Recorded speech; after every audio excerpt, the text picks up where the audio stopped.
Hello दोस्तों, आप सभी दोस्तों का स्वागत है बिहार तक न्यूज चैनल में। तो देखिए दोस्तों, भोजपुरी के superstar trending star Khesari Lal भैया जी के एक गाना आया हुआ है दोस्तों, जो सोशल मीडिया पर तहलका मचा के रख दिया है। जो गाना का नाम है सेंट केसीसी।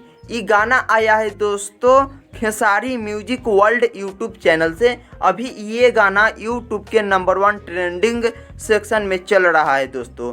यदि आप सभी दोस्तों नहीं देखे होंगे तो आप लोग जाकर देख सकते हैं। सेंट केसीसी गाना अभी यूट्यूब के नंबर 1 ट्रेंडिंग सेक्शन में चल रहा है। Khesari music world YouTube channel से आया है। सेंट केसीसी एक भोजपुरी गाना है। सेंट केसीसी गाना में मेन स्टार कास्ट के रूप में काम किए हैं भोजपुरी के superstar trending star Khesari Lal भैया जी, और अनेक कलाकार लोग भी इस गाना में शामिल है दोस्तों।